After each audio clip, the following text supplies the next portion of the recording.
मध्य प्रदेश का चुनावी संग्राम, 230 सीटों का सियासी खेल, मामा महाराज या फिर कमलनाथ, किसके सिर पर सजेगा मुख्यमंत्री का ताज। मध्य प्रदेश चुनाव पर जगत गुरु की सबसे बड़ी भविष्यवाणी, देखिए सिर्फ धर्म ज्ञान पर।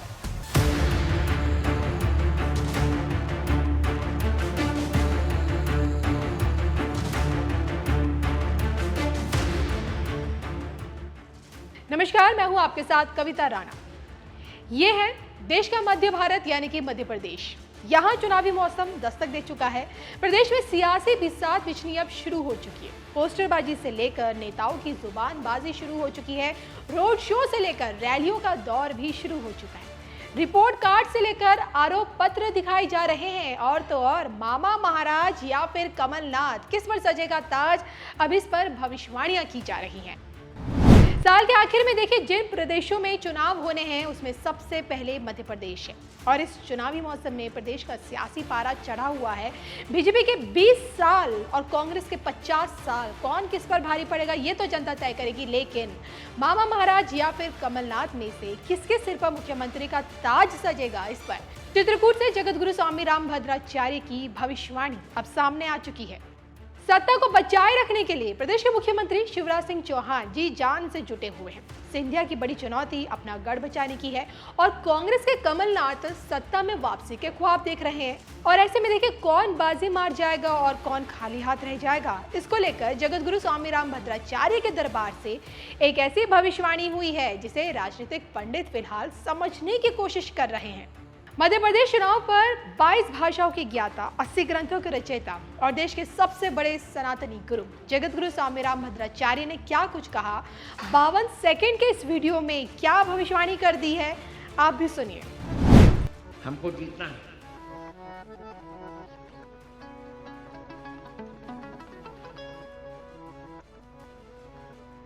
यहाँ शिवराज सिंह और कमलनाथ नहीं लड़ रहे हैं, ये तो नाम कहा जा रहा है। भाजपा कांग्रेस नहीं लड़ रही है,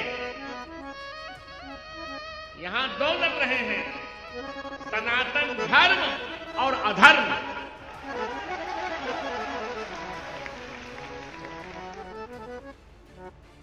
और हमें देखना है कि कौन जीतता है। चिंता मत करिए, हम जीतेंगे। लड़ाई देखिए सनातन और धर्म के बीच ही है और अंततः जीत धर्म की ही होगी, ऐसा कहना है जगत गुरु स्वामी रामभद्राचार्य का। लेकिन सोचने वाली बात यह है कि सबसे बड़ा सवाल ये है कि यहाँ तो देखिए, मामा से लेकर कमलनाथ सनातन की डगर पर दोनों ही नेता एक दूसरे को कड़ी टक्कर देते हैं। कमलनाथ कांग्रेस पार्टी में सॉफ्ट हिंदुत्व के सबसे बड़े पैरोकारों में से एक हैं। मुख्यमंत्री बनते ही उन्होंने देखिए हिंदुओं की आस्था का ख्याल रखते हुए राम वन गमन प्रोजेक्ट की योजना रखी। गौ संरक्षण के लिए भी उन्होंने 1309 करोड़ रुपए का अनुदान दिया। फिर नर्मदा रिवर फ्रंट को विकसित करने की भी उन्होंने तुरंत घोषणा कर दी थी। और जब सिंधिया की मदद से प्रदेश के मामा की सत्ता में वापसी हुई तो उज्जैन में विशालकाय कॉरिडोर बनाकर महाकाल लोक की तस्वीर बदल दी। ये दोनों नेता देखिए कथावाचकों से लेकर आध्यात्मिक गुरुओं के दरबार में नजर आते हैं। अब यहाँ गौर करने वाली बात यह है कि डीएमके के सनातन विरोधी जहरीले जुबान पर कांग्रेस खामोश है। खुद को कमलनाथ हनुमान भक्त तो बताते हैं, सनातन का सम्मान भी करते हैं, लेकिन प्रदेश के मामा ये जानना चाहते हैं कमलनाथ से कि असल में अगर ये सनातनी है तो सनातन के खिलाफ बोलने वालों का विरोध क्यों नहीं करते हैं। अब देखा जाए तो सनातन विवाद पर कांग्रेस की खामोशी फिलहाल कमलनाथ की परेशानी बन चुकी है। पीएम मोदी ने मध्य प्रदेश जाकर इंडी गठबंधन को सनातन विरोधी करार दिया था और सनातन के अपमान पर खुलकर ये कहा था कि ये लोग हजारों साल पुरानी संस्कृति को खंड खंड करना चाहते हैं। अब देखिए ना, कौन सनातन का सम्मान करता है और कौन सनातन पर प्रहार करता है। क्या सनातन के सहारे ही इस बार मध्य प्रदेश में नेताओं की नैया पार लगेगी?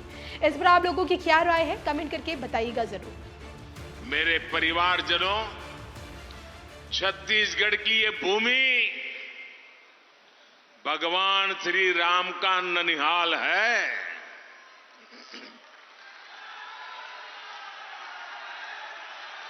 माता कौशल्या का भव्य मंदिर यहां है। आज आज इस पवित्र भूमि पर मैं आप सभी को, आप सभी भाई बहनों को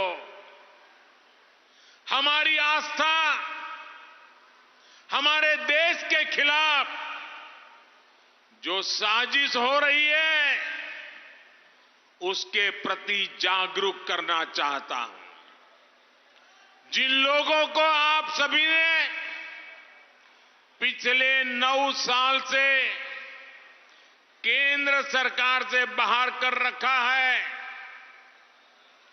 जो लोग लगातार चुनाव हार रहे हैं, वे लोग अब आपसे इतनी नफरत से भर गए हैं कि उन्होंने आपकी पहचान, आपकी संस्कृति के खिलाफ ही मोर्चा खोल दिया है।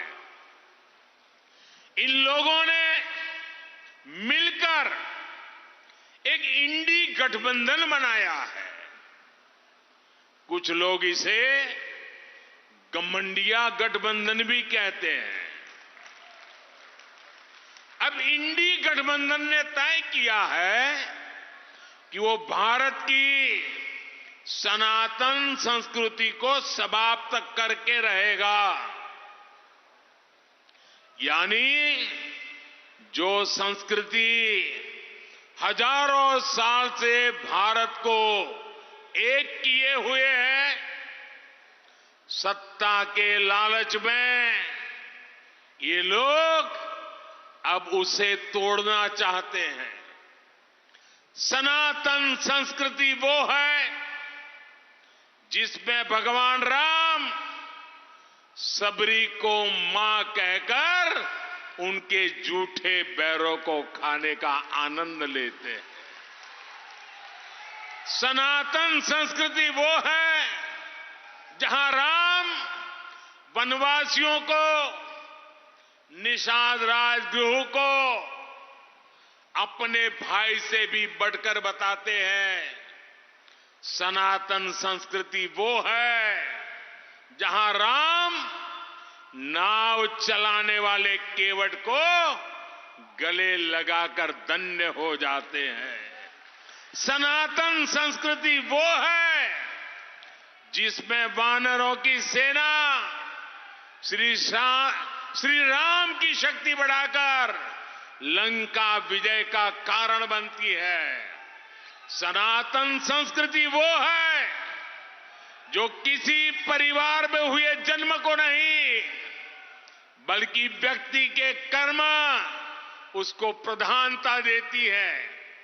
गांधी जी से लेकर स्वामी विवेकानंद तक, देवी मां अहल्याबाई होलकर से लेकर मीराबाई तक हजारों हजार साल ये सनातन धर्म, सनातन संस्कृति हर किसी को प्रेरित करती रही है।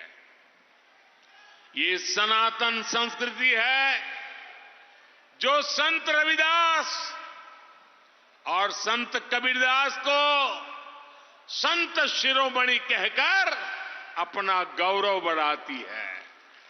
हमारे यहां छत्तीसगढ़ में ही बहुत बड़े स्वतंत्रता सेनानी हुए थे, श्यामलाल सोमजी। उन्हें प्रथम जंगल सत्याग्रही कहा जाता है।